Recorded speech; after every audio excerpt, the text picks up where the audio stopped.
نبی پاک صلی اللہ تعالی علیہ وسلم نے ہمیں اللہ کی جانب بلایا ہے۔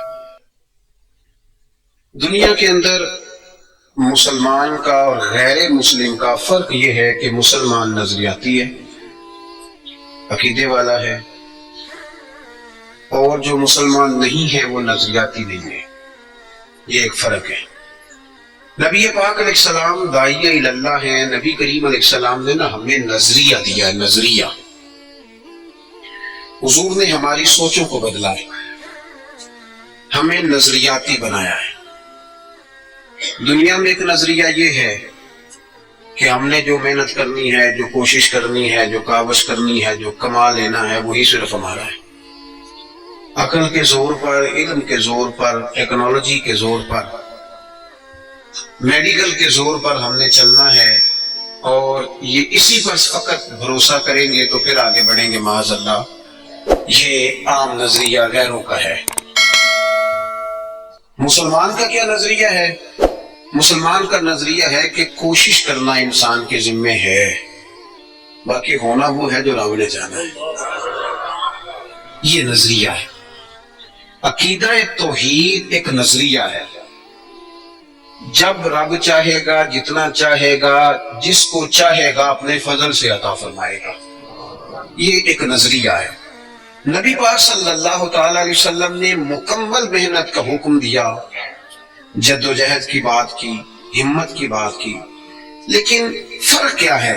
کافر بھی محنت کرے گا، ہم بھی محنت کریں گے۔ فرق یہ ہے کہ وہ اسباب سے نتیجہ چاہتا ہے۔ مومن کی یہ شان ہے کہ وہ ساری محنت کر کے نتیجہ اپنے رب کریم پہ چھوڑ دیتا ہے۔ ہمارے ساتھ آہستہ آہستہ یہ ہوا ہے کہ جدید دور آیا، اس دور کے اندر لوگ مادہ پرستی کی طرف بڑھے، علم پر، ٹیکنالوجی پر، میڈیکل پر، اپنی کاوش پر، اپنی عقل پر اتنا بھروسہ کیا کہ وہ اس طرح کی بولیاں بولنے لگے جس طرح کی بولیاں غیر بولتے تھے۔ ہمیں یہ حکم دیا گیا ہے کہ تم نے اپنی ہر چیز اپنے رب کے حوالے کر دینی ہے۔ تمہاری ساری کی ساری توجہ اور تمہاری مکمل توجہات کا مرکز اللہ کی ذات پر بھروسہ ہونا چاہیے۔ آپ کبھی غور کریں تو نبی پاک صلی اللہ علیہ وسلم اس مضمون کو ہمیں کس طرح سمجھاتے ہیں۔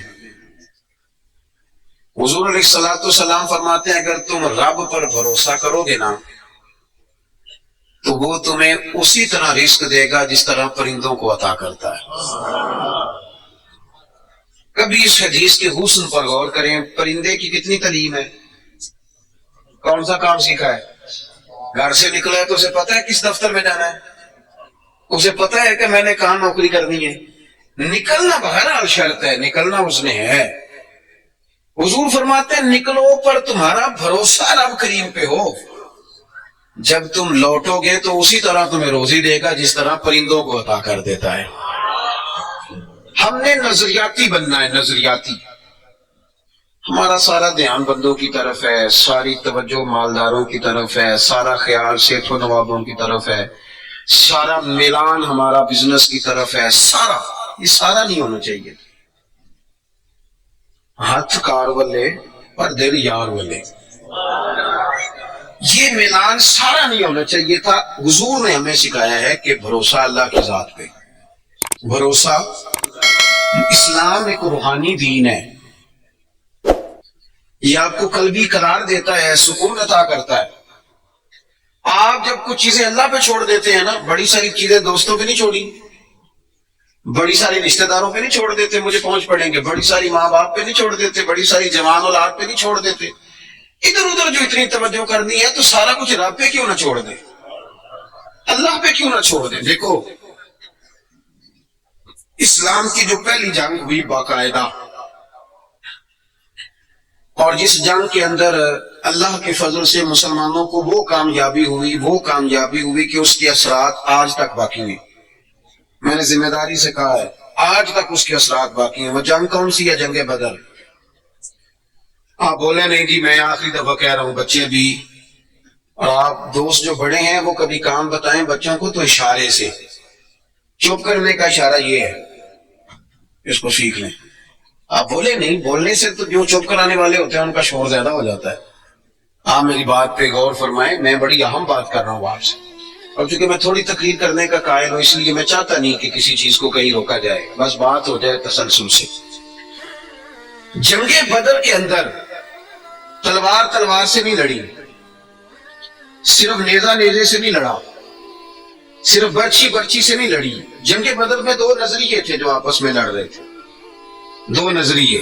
ایک نظریہ کفار مکہ کا تھا، وہ کہتے تھے کہ ہم اونٹ بہت سارے ساتھ لے کے آئے ہیں، ہر روز ایک اونٹ ذبح کریں گے، معاذ اللہ شرابے پیئیں گے، موج کریں گے. ان کا یہ نظریہ تھا کہ ایک بندے کے پاس تین قسم کا اسلحہ تھا، تلوار بھی ہے، نیزہ بھی ہے، تیر بھی ہے. اس طرف کیا تھا، اس طرف وہ 1000 بندہ، یہاں 313. اور جب سواریوں پہ سفر کر رہے تھے تو انہوں نے سواریاں ذبح کر کے کیا کھانی تھی، ایک سواری پہ 2 3 لوگ سوار تھے. حال یہ تھا کہ 6 زرہیں اور 8 تلواریں. اب انسان یہ ذہن میں بات بٹھائیں کہ انسان جب اپنے مقابلے میں طاقتور بندے کو محسوس کرتا ہے تو ذہنی طور پہ کمزور پڑ جاتا ہے. یعنی بندوق آپ کی یہاں گردن پہ رکھ دی جائے تو بہت بڑا بہادر کہلانے والا آدمی بھی پورا کانپ جاتا ہے. جب ذہن بن گیا نا کہ میرے سامنے 3 گنا زیادہ فوج کھڑی ہے اور اسلحے سے لیس ہے، بندہ نفسیاتی طور پر ہی کمزور ہو جاتا ہے، ذہنی طور پر. لیکن یہ 312 اور 13 کمزور کیوں نہ ہوئے، یہ گھبرائے کیوں نہ؟ جب ابو جہل نے رات کو بندے بھیجے نا، اس نے کہا جاؤ جا کے پتہ کر کے اور مسلمان کتنے ہیں، تو جاسوس نے جا کے کہا کہ جناب وہ 313 ہے، اتنا تھوڑا سا اسلحہ ہے، تھوڑی سی سواریاں ہیں. تو ابو جہل کہنے لگا ان سے لڑائی کیا کرنی ہے، انہیں صبح نا گھوڑوں کی اونٹوں کی پشتوں پہ باندھ کے مکے لے جائیں گے. یہ خوش فہمی دیکھو، یہ منہ اور مسور کی دال، وہاں لے جائیں گے اور لے جا کے نا وہاں ان سے بات کریں گے. تو وہ جو جاسوس تھا نا وہی بول پڑا، کہنے لگا سردار پوری تو سن لے بات. اس نے کہا پوری بات کیا ہے؟ کہا پوری بات یہ ہے کہ ہیں 313 پر سب کا شہید ہونے کا ارادہ ہے، کشتیاں جلا کے آئے ہیں، بندہ کمزور پڑنے والا ایک بھی نہیں. اب نظریہ لڑا. نظریہ کیا تھا کہ حضور نے فرمایا تھا میرے رب کا وعدہ ہے وہ تمہاری مدد کرے گا. اور پھر وَلَقَدْ نَصَرَكُمُ اللَّهُ بِبَدْرٍ وَأَنْتُمْ أَذِلَّةٌ، اللہ نے مدد کی. اللہ فرماتا ہے میں نے تمہاری مدد کی میدان بدر میں، وَأَنْتُمْ أَذِلَّةٌ، تم تو کمزور تھے. نظریہ لڑا، تلواریں ہار گئیں، تیر ہار گئے، نیزے ہار گئے، برچیاں ہار گئیں، اور رسول اللہ نے جو نظریہ دیا تھا وہ نظریہ جیت گیا. بھروسے والے لوگ جیت گئے. جب تک مسلمان، میں بڑے درد سے کہتا ہوں ہمارے گھروں میں سیاست چلتی ہے، بچے میری مٹھی میں رہے، سسرال والے میری مٹھی میں رہے، محلے والے میری مٹھی میں رہے، برادری والے میری مٹھی، کوئی نہیں رہتے میاں یہ مٹھی چھوٹی میں، کوئی نہیں رہتے. مجھے ایک بزرگ کہنے لگے 5 بچے ہیں ایک بھی نہیں سنتے. تو میں نے کہا بابا جی اتنی مجبوری کیا ہے بچوں کو سنانے کی؟ آپ نے جو سنانا ہے رب کو سنائے. جتنی دیر ان پر دھیان کرنا ہے اتنے نفل بڑھا دیں، ان کو موج کرنے دیں. آپ کتنا کو انہیں قائل کریں گے اور کتنا کو مائل کریں گے، یہ تو اسی طرح کا سلسلہ ہے. جتنی سیاست ہم لڑاتے ہیں نا لوگوں کو سیٹ کرنے میں، اگر اس سے آدھا وقت بھی اپنے رب کو راضی کرنے میں لگائے نا تو رب راضی ہو جائے تو لوگوں کے دلوں میں محبت پیدا فرما دیا کرتا ہے. نظریاتی بنے، توجہ، اتنی بندوں پہ توجہ کرنا، اتنی سیاست کرنا، اپنے آپ کو ہر وقت لوگوں میں گڈ بک میں. کوئی ضروری ہے کہ سارے لوگ ہمیں اچھا ہی کہیں؟ کوئی ضروری ہے؟ کوئی ضروری نہیں. کوئی ضروری ہے کہ ہر وقت آپ یہی کہیں کہ ہر کونے سے میری تعریف ہی اٹھے؟ کوئی ضروری نہیں میرے بھائی. نظریاتی ہو جائے، توجہ اللہ رسول کی جانب، توجہ اللہ والوں کی جانب. باقی یہ دنیا کی سیاست اس میں تھوڑی کمی ملا ہے. دیکھیں رسول پاک صلی اللہ علیہ وسلم نظریہ کیا دیتے ہیں. ایک جنگ سے واپسی ہے، حضور آرام کر رہے ہیں، صحابہ تھوڑا سا ہٹ کے ادبن دور ہو کے لیٹ گئے. سرور کائنات علیہ السلام بھی آرام کرنے لگے تو تلوار اتار کے درخت کی ٹہنی سے لٹکا دی. حضور بھی آرام فرمائے. ایک بندہ آ گیا، تلوار اتار لی، حضور پر تان لی، اور محبوب علیہ السلام فرماتے ہیں آنکھیں سوتی ہیں دل تو میرا جاگتا رہتا ہے. اس نے تلوار تان لی. اللہ کرے میں آپ کو بات سمجھاؤں. بھئی اچانک کو یہاں بندوق رکھ دے، اس وقت ہم نے دیکھنا ہے کہ بلڈ پریشر کتنا ہو گیا ہے، پھر دیکھنا ہے کہ اس وقت خون کے مد و جزر کا کیا حال ہے۔ اچانک وہ دیکھو نا میرے عزیز، رات کو 2 بجے ویسے ہی چھت پہ بلی ہو اور بندے کو کہہ دے کہ چور ہے، تو مجھے بتائیں حال کیا ہوتا ہے؟ ویسے انسان کی نفسیات ہے نا۔ لیکن جو نظریاتی بندے نا، نظریاتی، ڈاکٹر نے کہہ دیا، ایک بندہ نظریاتی نہیں تھا، ڈاکٹر نے کہہ دیا تو ہفتے میں مر جائے گا، تو وہ 3 دنوں میں مر جاتا ہے۔ ایک نظریاتی ہے، ڈاکٹر نے کہا 1 ہفتے کے بعد آپ دنیا سے رخصت ہوں گے، تو اس نے کہا ڈاکٹر صاحب آپ جو کہہ رہے ہیں اپنے علم کے مطابق کہہ رہے ہیں، ہونا وہ ہے جو میرے رب کریم نے چاہا۔ یہ کئی سال بھی نکال سکتا ہے، شرط یہ ہے کہ ہم نظریاتی ہوں۔ ہماری سیاست ہی ختم نہیں ہوتی ہے کہ دیکھو میں خود جاتا ہوں بندے راضی کر رہا ہوں، جہاں میں نہیں گیا وہاں بیٹا بھیجا، تو ولیمے پہ ہو جا، چھوٹے بھائی سے کہا تو فاتحہ کیا ہے، سارا دن بندے راضی کرنے میں وہ پھر نہیں راضی ہوتے۔ حضرت مولا علی فرمایا کرتے تھے یہ اس طرح ہے جس طرح چرواہے کی بکریاں ہیں، ادھر والی گھیر کے لاؤ تو ادھر والی نکل جاتی ہے، ان کو گھیرو تو ادھر والی نکل جاتی ہے۔ تو ضرورت کیا ہے؟ رب کی جانب توجہ کرنا، اللہ پہ بھروسہ کرنا۔ اس نے تلوار حضور پہ تان لی، تو بھائی کیا ہوا ہے؟ آپ کو عرض کیا آپ خاموش ہو، اللہ آپ کو خوش رکھے اور یہ آنا جانا بھی بند کریں، آپ کو اللہ تعالیٰ بڑی ساری جزائے خیر دے۔ کچھ بندے بزدل ہوتے ہیں، انہیں تقریر نہ بھول جائے کہیں، آپ میری بات سنیں، آپ کی مہربانی، اللہ آپ کو سلامتی عطا فرمائے۔ میں نے جتنی بات کر لی ہے شاید اتنی بھی نہ کروں، اس سے کام کروں، لیکن چاہتا یہ ہوں کہ میری نہیں ہے نا، اللہ رسول کی ہے، تو اللہ رسول کی بات اپنے دامن میں بڑا ادب رکھتی ہے۔ عزیز بھائیو، اس نے تلوار حضور پہ تان لی، سرکار نے مقدس آنکھیں کھولی۔ تو میں بتا چکا ہوں کہ اگر ہم پر کوئی پستول تانے تو شاید سارا وجود کانپنے لگے۔ اس نے تلوار تانی، حضور کی مقدس آنکھیں کھلی، کہنے لگا آپ کو مجھ سے کون بچائے گا؟ قربان جائے، حضور نے مسکرانا شروع کر دیا۔ زندگی نظریاتی بن جاؤ، زندگی ہنس کے گزر جائے گی ساری، لیکن اگر نظریاتی نہیں ہونا تو پھر تو بھائی کاروبار پہ نقصان پہ بھی ہارٹ اٹیک ہو جاتا ہے، پھر تو میرے عزیز نوکری سے جواب ہو جائے تو لوگ مریض ہو جاتے ہیں شوگر کے۔ اگر آپ نظریاتی ہیں تو جی لیں گے۔ اس نے کہا کون بچائے گا؟ تو محبوب مسکرا کے فرمانے لگے یہ تو نے عجیب بات کر دی، مجھے میرا رب بچائے گا۔ اللہ کے نام میں طاقت ہے، اللہ کے نام میں قوت ہے، اللہ بچائے گا۔ بس حضور کی زبان نور سے یہ جملے نکلے، اللہ بچائے گا۔ ان لوگوں سے ڈرنا چاہیے جو اپنے فیصلے رب کے حوالے کرتے۔ اچھا وکیل کرنے کے پیسے نہ ہوں، سفارش کے پیسے نہ، اور معاملہ اللہ پہ چھوڑ دیں، ان سے ڈرو۔ انہوں نے سب سے بڑے کورٹ میں مقدمہ دائر کرا دیا۔ حضور فرمانے لگے رب بچائے گا۔ بس ان لفظوں میں کیا اثر تھا، بندہ کانپنے لگا، تلوار ہاتھوں سے گر گئی، سرکار نے اٹھا لی، فرمایا لو بھائی مجھے تو رب نے بچا لیا ہے، اب تو بتا تجھے کون بچائے گا۔ آپ زندگی میں اگر نظریاتی ہیں تو آپ زندہ ہیں، اور اگر آپ لگے ہوئے ہیں کہ اوہو کیا بنے گا، میری کون سنے گا، گاؤں چھوٹا ہے، میں بات کر بھی لوں گا تو کہاں پہنچے گی، تو کون ہوگا، تو کیسے ہوگا، تو یہ تو کمزوری ہے۔ آپ کے ذمے تو کہنا ہے، پہنچانا تو اللہ کریم کی بارگاہ ہے، کرم کے فضل کا نتیجہ ہے یہ، اللہ بچائے گا۔ اس کے ہاتھ سے تلوار گر گئی، حضور نے اٹھا لی، فرمایا مجھے تو رب نے بچا لیا ہے، اب تو بتا تجھے کون بچائے گا۔ کہنے لگا حضور میں نے سنا ہے آپ بڑے ہی معاف کرنے والے ہیں، آپ صحیح بتاؤ، ایک بندہ میرے اوپر تانے پستول، تھوڑی دیر کے بعد قابو آ جائے تو وہ مجھے کہہ جی آپ تو نیک آدمی ہیں چھوڑ دیں، تو میں کہتا ہوں قابو آ گیا تو میں نیک ہو گیا ہوں، پہلے تو بندوق لے آیا تھا۔ لیکن یہ حضور سید عالم صلی اللہ علیہ وسلم کے ضرب کی، حوصلے کی، اور محبوب کے دل نور کی بڑائی دیکھو کتنا بڑا ہے۔ اس نے کہا سنا ہے آپ معاف کر دیتے ہیں، فرمایا تو نے سنا ہے؟ حضور سنا ہے۔ پھر مسکرا پڑے، فرمانے لگے جا پھر میں نے معاف کیا۔ وہی بات ختم، معافی تو یہاں پہلے ہے سب سے، جا معاف کیا۔ ایک تو اپنی زندگی میں توجہ اللہ پہ کریں، یہ چھوڑ دیں اتنی زیادہ سیاست، اتنا بندوں کے پیچھے بھاگنا، یہ تو تھکا دیں گے، یہ تھکا دیتے ہیں۔ ان کی ایک خواہش پوری کرو تو یہ دوسری۔ میں آج ہی پڑھ رہا تھا، حضرت سعید ابن مسیب کہا کرتے تھے یا اللہ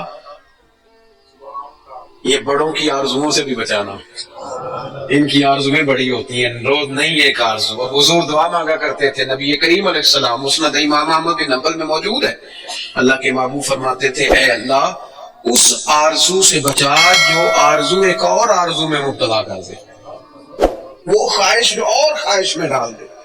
تو ایک تو توجہ اللہ پہ کریں، دوسری بات زندگی کو بود و باش کو، اس کو سادہ کریں۔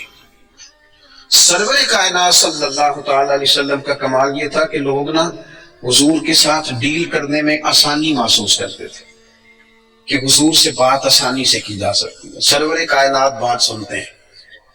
یہ جو ہمیں شوق ہے نا سہولتوں کا، یہ ضرور لیں، کوئی بھی سہولت منع نہیں، لیکن اپنے آپ کو سہولتوں کے ساتھ زندہ رکھنا ہے۔ ہم نے نا کچھ آسانیاں زیادہ جمع کرنی شروع کر دی اپنے ڈرائنگ روم میں۔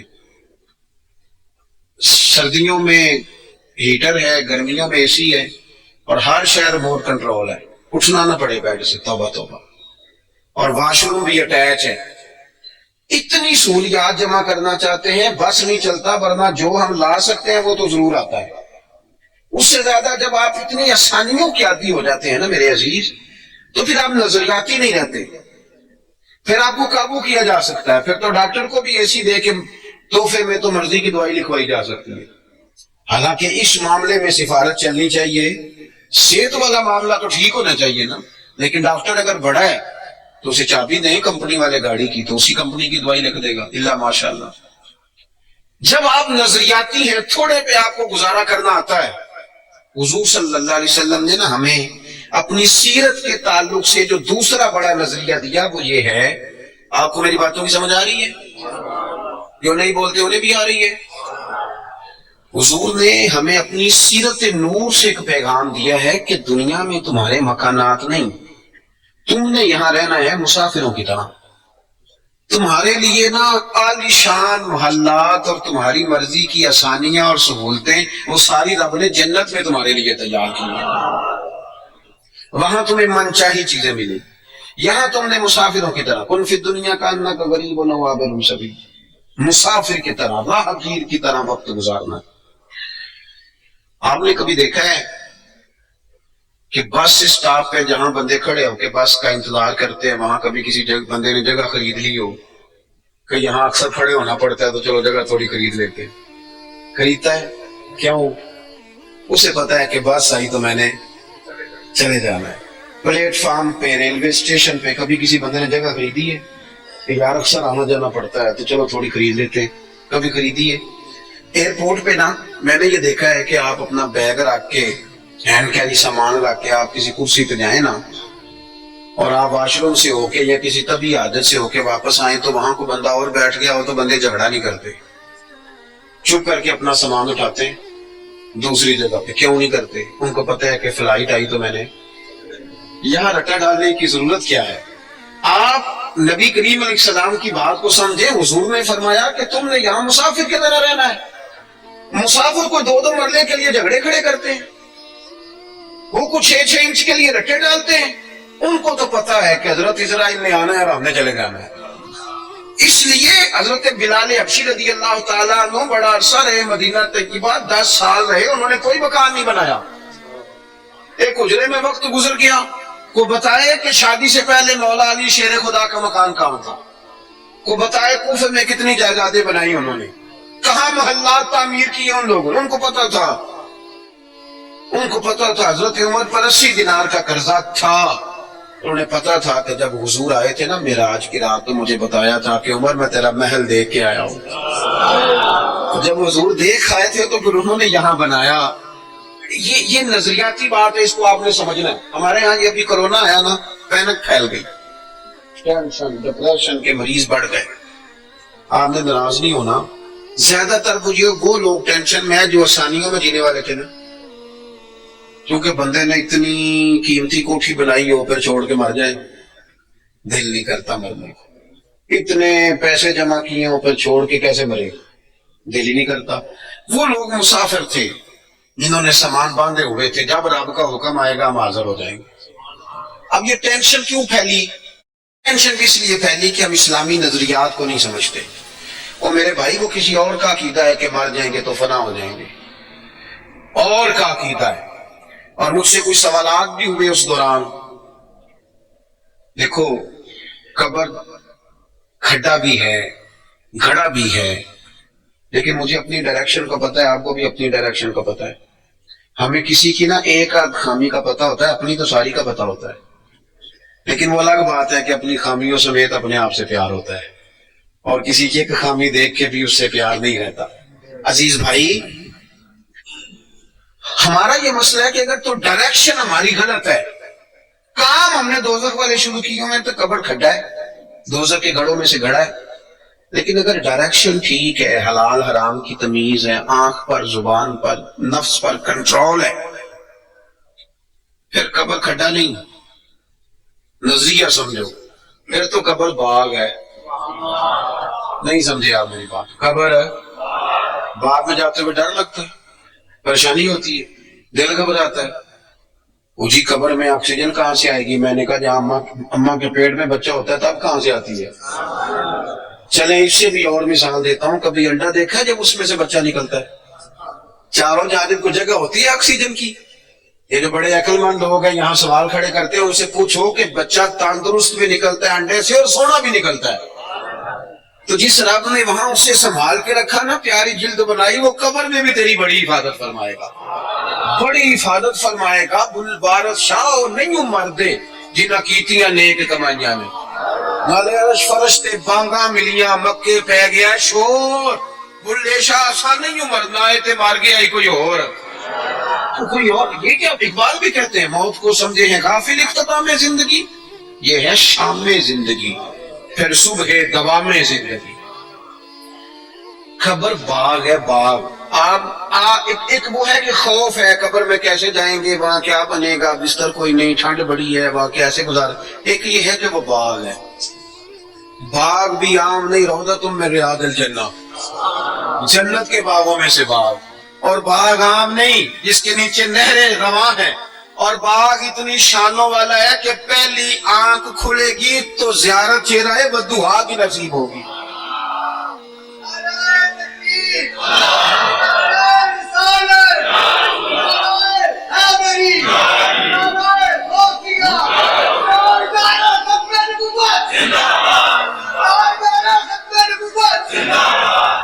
ہاں میری بات پر توجہ کریں. جب آپ کا یہ نظریہ بن جاتا ہے نا کہ میرے لیے آگے بڑا کچھ ہے. جو لوگ یہاں سے گئے تھے نا سعودی عرب محنت مزدوری کرنے، انہوں نے وہاں مکان بنائے. میں نے دیکھا ہے کہ جس نے جو گیا تھا نا 35 سال پہلے جو کمبل خریدا تھا، واپس آنے تک وہی کمبل ہے. اور وہاں بیٹھ کے اس کو پتا ہے نا میرا گھر پاکستان میں ہے، تو یہاں وہ ٹائلیں بھی لگواتا ہے. حالانکہ آ کے سال میں رہنا 15 دن ہے، 20 دن ہے، ٹائلیں بھی لگوا رہا ہے، تیاریاں. کیوں؟ کسین بن گیا میرا اصل گھر ہے. یہ حضور ہمیں سوچ دیتے ہیں کہ تمہارا اصل گھر جنت میں ہے. اسی پنجابی چ لفظ بول رہے ہیں، تم کدے سوچیا بھی نہیں ہوگے گا، بولتے ہیں نا جی. اس کا معنی کیا ہے؟ کہ تیری سوچ سے، تیری ادراک سے ماورا بات کر رہا ہوں. حضور کیا فرماتے ہیں؟ نبی پاک فرماتے ہیں تمہارے لیے رب نے جنت میں وہ نعمتیں تیار کی ہیں نہ کسی آنکھ نے دیکھی، نہ کسی کان نے سنی. اور فرمایا تمہارے دل پر خیال بھی نہیں گزرا ہوگا کہ اللہ یہ عظمت عطا فرمائے گا. اس کی طرف رغبت کی. یہ تو آپ آئے ہیں جاہل لوگ جو جنت کا مذاق اڑاتے. ہمارے بعض نعت خواہ اللہ ماشاء اللہ، بعض ادیب، بعض شاعر، بعض واعظین، وہ کہتے ہیں میں جنت ہوگا دی گل کرنا. اگر کتنے جانا ہے تو یہی سارا کچھ ہے. جنت میں ہی اللہ کا قرب ملے گا اور یہی رسول اللہ کی زیارت بھی نصیب ہوگی. آگے کدھر جانا ہے تمہیں؟ کون سی نئی جگہ بنا لی میاں تو نے؟ بات کو سمجھے. اب حضور نے نظریہ دیا. حضرت عمر فاروق رضی اللہ تعالیٰ عنہ سرکار سے ملنے آئے. حضور نہ موٹے بان کی چارپائی پہ آرام فرماتے، ان تے پائی پنڈا چ بھی بیٹھ نے. بان دیاں چارپائیاں کتنے رہ گئی؟ کی عقیدہ سی؟ مونج دی منجی. بولو نا یار، مونج دی تے جیڑی جیز چ ملدی سی وہ بس پاوے رنگین ہوندے سن. جی یہ اوہو، لیکن کمال تھی نا یار. مکان کچے، بندے پکے، محبت گہری، پیار زیادہ. حضرت عمر آئے، اللہ کے رسول آرام فرماتے گوٹے باندھ کی چارپائی پہ، حضور حضرت عمر کے لیے اٹھے تو کمر پر نا یہ جو موٹے باندھ کی چارپائی ہوتی ہے اس کے نشان پڑ جاتے ہیں، اور ہم نے دیکھے اکثر بزرگوں کی کمروں پہ نشان ہوتے، اکثر دیکھے۔ سرکار اٹھے تو کپڑا مبارک ذرا ہٹا تو دیکھا کہ نشان پڑے ہوئے، تو حضرت عمر رو پڑے، دلیر آدمی تھے پر رو پڑے، حضور کی محبت میں روئے۔ عرض کی یا رسول اللہ کیسر و کسرا تو دنیا میں بڑی آسانیوں میں ہیں اور آپ اللہ کے حبیب ہو کے، وہ درد سے رو رہے ہیں، اخلاص سے بات کر، لیکن نبی کریم علیہ السلام ان کی سوچوں کو بدل رہے ہیں، انہیں نظریہ دے رہے ہیں۔ حضور فرمانے لگے عمر تم پسند نہیں کرتے کہ وہ دنیا میں تھوڑی آسانی لیں اور آخرت میں رسوا ہو جائیں، اور یہ پسند نہیں کرتے کہ ہم دنیا میں تھوڑی تکلیف برداشت کریں اور آخرت کی ساری سعادت اللہ ہمیں ہی عطا فرما دے۔ اس لیے حضور نے فقر کو پسند کیا، سادی روٹی کو پسند کیا، کچے مکان کو پسند کیا۔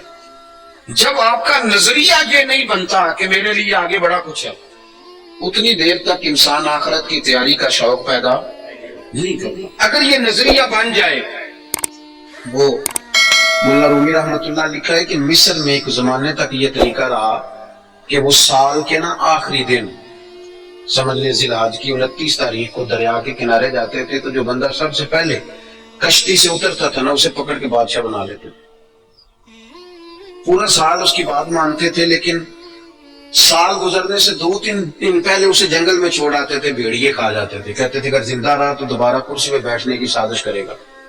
اس کا بھی بڑا ذائقہ ہے نا، ایک دفعہ بندہ بن جائے تو پھر یہ چسکا جاتا بھی نہیں۔ تو ان کا یہ طریقہ تھا۔ ایک درویش بھی ایک دن، اسے کیا پتا تھا کہ یہ بادشاہ بنائیں گے، وہ اترا کشتی سے، انہوں نے پکڑ لیا، وہ کدھر لے کے جا رہے تھا، تمہیں بادشاہ بنانا ہے؟ کہنے لگا مجھ سے تو پوچھ لو۔ انہوں نے کہا بادشاہ ہم جو بندہ آتا ہے نا ہمارا اصول ہے بادشاہ بنا لیتے ہیں۔ تو اس نے کہا ٹھیک ہے بتاؤ بادشاہ کے ساتھ کیا کرتے ہو، کیا طریقہ؟ انہوں نے کہا جی سال آپ کی بات مانیں گے۔ تو میں سال کے بعد کہنے لگے وہ جنگل ہے اس میں چھوڑ آئیں گے۔ کہنے لگا ایک تو 2 وعدے کرو، ایک تو تم جو میں کہوں گا سارا سال مانو گے، اور دوسرا اسی جنگل میں چھوڑو گے، کسی اور میں تو نہیں پھر چھوڑاؤ گے؟ لیکن اسی میں چھوڑیں گے۔ اس نے بیٹھتے ہی پہلا حکم یہ دیا کہ اس جنگل سے ساری جھاڑیاں کاٹ دو۔ دوسرا حکم یہ دیا، اب جھاڑیاں کٹ رہی تھی تو درندے ویسے ہی بھاگ گئے جنگل سے۔ پھر اس نے کہا کہ یہاں ذرا لگا کے نا اچھی طریقے سے حال تو ذرا پھول اگاؤ، کھیتیاں اگاؤ۔ وہ پورا سال وہ باغ سنوارتا رہا۔ اب لوگوں نے وعدہ کر لیا تھا وہی چھوڑ کے آئیں گے۔ سال کا آخر ہوا تو پہلے بادشاہوں کو لے جائیں، وہ بیٹھتے تھے نا کرسیوں پہ تو غافل ہو جاتے تھے اور چکروں میں پڑ جاتے تھے۔ معاذ اللہ کہتے تھے یہ گزارو نا تو پھر آخری دن دیکھا جائے گا۔ معاذ اللہ جو آج ہماری سوچیں بن گئی۔ اب آخری دن جب جنگل میں لے کے جاتے تھے تو تڑپتے تھے نہ لے کے جاؤ نہ لے کے جاؤ، لیکن اس نے چونکہ سارا سال محنت کی تھی نا وہاں جانے کے لیے، اس کو جب لے کے جا رہے تھے تو کہہ رہا تھا اجلونی ذرا جلدی نہیں لے جاتے، ذرا جلدی نہیں لے جاتے۔ عارف رومی فرماتے ہیں کچھ بندے دنیا میں رہتے ہیں، دنیا میں جیتے ہیں، لوگوں کے ساتھ وقت گزارتے ہیں، لیکن موقع ملا ہوتا ہے نا اپنی قبر کو باغ بناتے رہتے ہیں، پھول لگاتے رہتے ہیں۔ اور یار کتنی لمبی راتیں ہیں، جو ان راتوں میں بھی تہجد نہ پڑے اس نے کہا پڑھنی ہے، جو ابھی بھی، اور دروازہ صبح کھٹک گیا تو پھر بھی تو اٹھنا ہے کہ نہیں؟ بولو خدا نہ کرے کوئی بیمار ہو گیا تو سحری میں اٹھنا پڑے گا کہ نہیں؟ بہتر نہیں رب کی رضا کے لیے اٹھ جائیں، اٹھے نا 5 بجے آدھا گھنٹہ نفل پڑھے، پھر فجر ہو جائے گی، پھر اس کے بعد فجر کی فرائض کی تیاری کریں۔ دنیا میں رہ کے جو بندہ اپنی وہاں کے مارتا رہے گا نا بچھو قبر کے، انشاءاللہ جب وہ دنیا سے جائے گا نا تو حضرت بائیجید بستامی کی طرح ہنستا مسکراتا ہی دنیا سے جائے گا، پھر ہنستا مسکراتا ہی دنیا سے جائے گا۔ اعلیٰ حضرت بریلوی کہتے ہیں ہم تو لحد میں عشق رخ شاہ کا داغ لے کے چلے، اندھیری رات سنی تھی تو چراغ لے کے چلے، اپنی اس فکر کا اظہار کریں۔ بات ختم کرتا ہوں۔ ایک خاتون نے آ کے عرض کیا تھا، بخاری شریف میں موجود ہے، یا رسول اللہ میں مرگی کی مریض ہوں۔ تو سرکار نے فرمایا کہ کیا چاہتی؟ عرض کی حضور چاہتی ہوں میرے لیے دعا کر دے، اللہ شفا دے دے۔ حضور سب کے لیے دعائیں کرتے تھے، پر آج پتہ کیا فرمایا؟ فرمایا اگر تو چاہے تو دعا کر دیتا ہوں شفا ہو جائے گی، اور اگر کرے صبر۔ مانا کیا ہے؟ مرگی کے ساتھ ہی گزارا کرے، تو پھر میں دعا کروں گا رب تجھے جنت عطا فرمائے گا۔ اب ذہن بن گیا تھا نا کہ آخرت ٹھیک ہونی چاہیے، نظریہ بن گیا تھا، تو وہ خاتون فوراً کہنے لگی یا رسول اللہ آپ دعا کر دیں رب مجھے جنت ہی عطا کرے. کیا کہہ رہی ہے بھلا؟ وہ کہہ رہی ہے میں مرغی کے ساتھ ہی گزارا کر لوں، تھوڑی سی تو زندگی ہے، جی لوں گی مرغی کے ساتھ ہی. سرکار نے دعا کر دی. عرض کرنے لگی یا رسول اللہ صلی اللہ علیہ وسلم جب مرغی ہوتی ہے تو جسم سے کپڑا ہٹ جاتا ہے، عورت ہو تو حیا آتی ہے. تو محبوب نے دعا کر دی. لوگ کہتے ہیں جتنی مرضی مرغی ہوتی تھی کپڑے جسم پہ قائم رہتے تھے. بڑا لمبا وہ خاتون حیات رہی. باہر سے کوئی آتا تھا تو صحابہ پوچھتے تھے جنتی عورت دیکھنی ہے؟ اس بوڑھی کی زیارت کرو، اسے دنیا میں حضور نے جنت کی بشارت عطا فرمائی. اپنی زندگی کے اندر دو باتیں میں نے آج جو حضور نے ہمیں سکھائی ہیں وہ آج اس اجتماع میں آپ کی خدمت میں عرض کی ہیں. دو، ایک تو بھروسہ اللہ پہ کرنا ہے، کچھ چیزیں رب پہ چھوڑ کے دیکھیں کرم ہو جائے گا. اور دوسری بات یہ کہ رہیں دنیا میں لیکن تیاری آخرت کی کریں. اصل گھر یہ میاں محمد بخش صاحب رحمۃ اللہ علیہ کو ایک بندہ لے گیا ٹانگے پہ بٹھا کے اپنے گھر، بڑی دیر سے کہہ رہا تھا حضور دعوت قبول کر لیں. تو وہ رستے سارے بتاتا گیا یہ زمین بھی میری ہے، یہ بھی میری ہے، یہ بھی میری ہے، یہ بھی میری ہے. تو بتاتا گیا اللہ والوں پہ دولتوں کا اثر کوئی نہیں ہوتا. تو وہ نہ جب وہ زیادہ ہی اوور ہو گیا، زیادہ ہی کہانیاں سنائی، وہ بھی خوہ ساڈا تے وہ بھی میرے ساڈی ہوتی ہے نا طبیعت. تو میاں صاحب رحمۃ اللہ علیہ کہنے لگے بیلیا بس کر، یہ تیرے تو پہلا کی دی سی. اس نے کہا جی فلانے کی. فرمانے لگے تیرے بعد کس کی ہوگی؟ وہ چپ کر گیا. تو فرمانے لگے دانش منداں دا کم ناہی دل دنیا تے لانا، اس بوٹی تے لکھ خامد کیتے تے جو کیتا سو کھانا. یہ تو بڑے خامد کرتی ہے، آج کوئی مالک تھا اور کل کوئی اور مالک ہوگا. ہم تو اصل وارث اس جگہ کے ہیں جو رب رسول جنت میں اپنے فضل سے عطا کریں گے، اس طرف توجہ کریں. اللہ کو بہت سی برکتیں دیں. میں نے اجازت لینی ہے کیونکہ میرا سفر ہے، اور آج کل آپ کو پتہ ہے یہ دھول کا بھی مسئلہ ہے، راستے بھی تھوڑے سے اسی طرح